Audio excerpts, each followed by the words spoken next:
चला मंडळी, सुरुवात करूयात महत्त्वाच्या बातमीने। ऑपरेशन सिंदूरमध्ये भारतीय लष्कराच्या हवाई संरक्षण दलाने 600हून अधिक पाकिस्तानी ड्रोन पाडले। संपूर्ण पश्चिम सीमेवर 1000हून अधिक तोफा आणि 750हून अधिक शॉर्ट रेंज मिसाईल सिस्टीमने पाकिस्तानला सर्वात मोठा धडा शिकवण्यात आला। आता क्षणाची महत्त्वाची बातमी आपण बघतोय।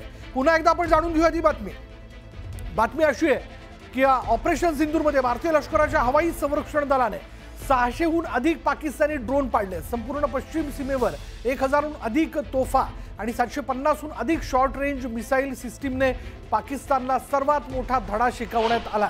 अधिक तपशील आपण जाणून घेणार आहोत। आमचे प्रतिनिधी प्रशांत लीला रामदास आपल्या बरोबर आहेत। प्रशांत, आता ऑपरेशन सिंदूर नंतर आणि शस्त्रसंधी झाल्यानंतर आपण बघतोय की एक एक करत आपल्या भारतीय लष्कराने जी कारवाई केली आहे त्याची माहिती पुढे येताना दिसते। प्रशांत, बरोबर, विशाल, जर बघितलं भारतीय लष्कराने अलौकिक आणि ज्या पद्धतीनं असं म्हणता येईल की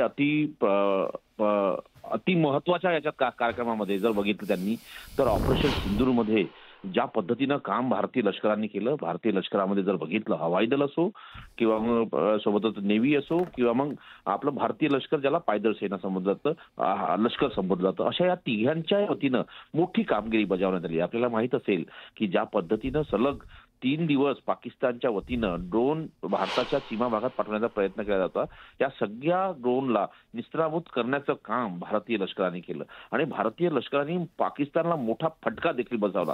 साधारणतः 600 पेक्षा जास्त पाकिस्तानी ड्रोन जे आहेत ते भारतीय लष्कराने त्यांचा निस्त्राभूत केलं, त्यांना ते ड्रोन पाडलेले आहेत।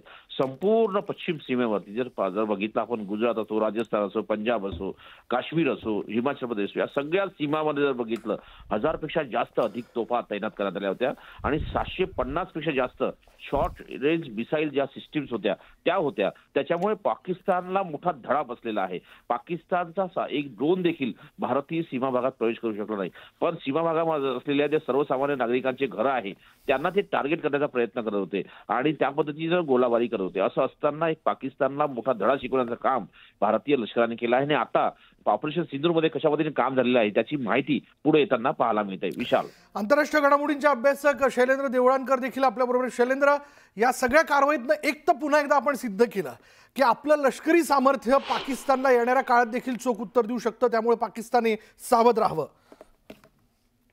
नक्कीच विशाल, मला असं वाटतं की याचं कौतुक पश्चिमी जगतामध्ये पण सुरू आहे। न्यूयॉर्क टाइम्सनी याच्यावरती एक विशेष अहवाल हा प्रकाशित केलेला होता, ज्यामध्ये भारतीय संरक्षण सज्जतेचं मोठ्या प्रमाणावर कौतुक करण्यात आलं होतं। ज्या पद्धतीने भारताची एअर डिफेन्स सिस्टम आहे आणि त्या एअर डिफेन्स सिस्टमनी पाकिस्तानची कशा पद्धतीने दाणादाण उडवलेली होती।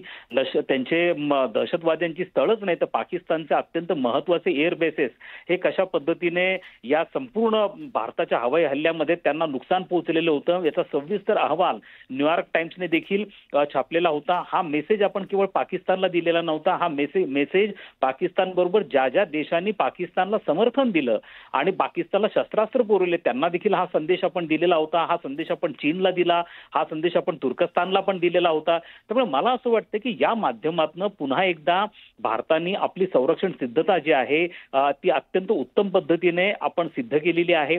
हा मेसेज चीनच्या बाबतीमध्ये यासाठी पण महत्वाचं आहे की चीनच्या कुरघोड्या या सातत्याने LAC वर चालू असतात आणि चीन सातत्याने वल्गना करत असतो की त्यांचं एकूण संरक्षण सज्जता भारतापेक्षा वरचढ आहे। मात्र यामध्ये भारताने आपली एकूणच आपले ब्रह्मोस मिसाईल असतील, आकाश असेल, त्याचप्रमाणे आपण जी S-400 anti ballistic missile system रशियाकडनं घेतली ती कशा पद्धतीने ऑपरेट झाली, या सगळ्या गोष्टी आपल्याला टेस्ट करता आलेल्या असल्यामुळे आपला जो कॉन्फिडन्स आहे, आपला जो आत्मविश्वास आहे आपल्या सैन्य दलाचा, तो मोठ्या प्रमाणावरती वाढलेला देखील या बाबतीमध्ये आपल्याला दिसून येतो। धन्यवाद शैलेंद्र या सगळ्या विश्लेषणाबद्दल।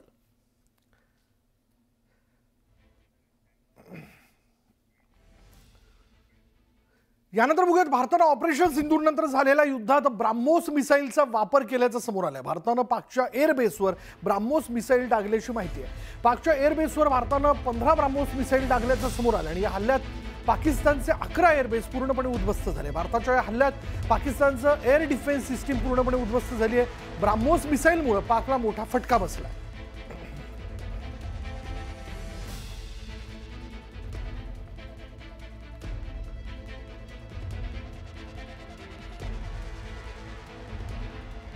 तर ऑपरेशन सिंदूर नंतर झालेल्या युद्धात ब्राह्मोस मिसाईलचा वापर केल्याचं समोर आलंय. भारतानं पाकच्या एअरबेसवर ब्राह्मोस मिसाईल टाकल्याची माहिती समोर आली. बापू, पाकच्या एअरबेसवर भारतानं 15 ब्राह्मोस मिसाईल टाकल्याचं समोर आलं आणि या हल्ल्यात पाकिस्तानचे 11 एअरबेस पूर्णपणे, लक्षात घ्या 11 एअरबेस आहेत जे पूर्णपणे आपण उद्ध्वस्त केले. भारताच्या या हल्ल्यात पाकिस्तानचं एअर डिफेन्स सिस्टीम देखील पूर्णतः उद्ध्वस्त झालेलं आहे. ब्राह्मोस मिसाईलमुळे पाकला मोठा फटका बसलाय.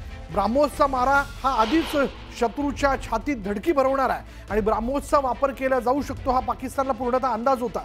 पण त्यानुसार त्याला उत्तर देण्याकरता त्यांनी त्यांची सिस्टीम जी समोर ठेवलेली होती ती मात्र या ब्राह्मोस मिसाईल समोर सपशेल अपयशी ठरली.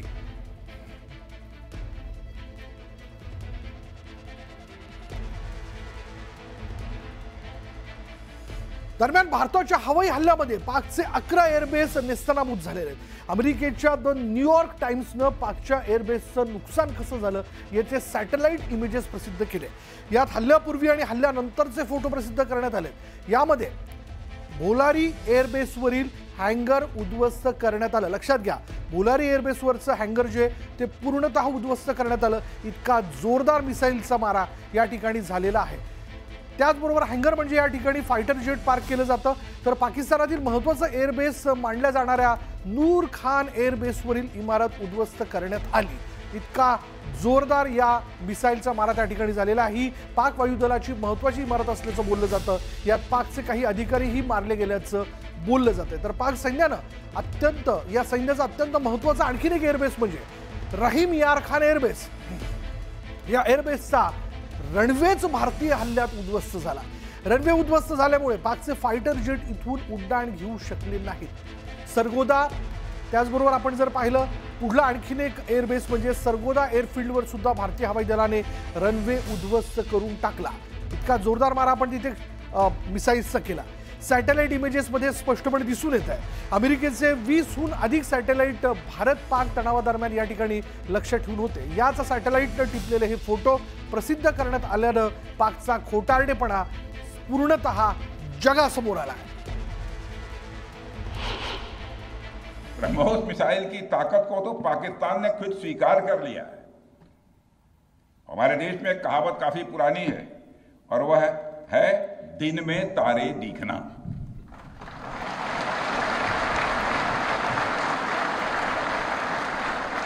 मगर भारत में बनी ब्रह्मोस मिसाइल ने पाकिस्तान को रात के अंधेरे में दिन का उजाला दिखा दिया है.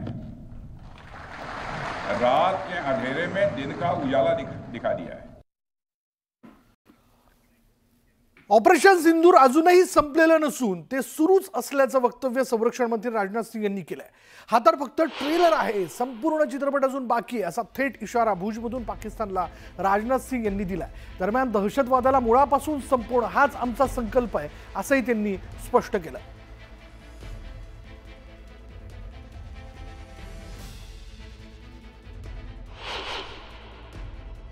ऑपरेशन सिंदूर अभी खत्म नहीं हुआ है. जो कुछ भी हुआ है वह सिर्फ एक ट्रेलर मात्र था. अब जब भी सही समय आएगा तो हम पूरी पिक्चर भी दुनिया को दिखाएंगे.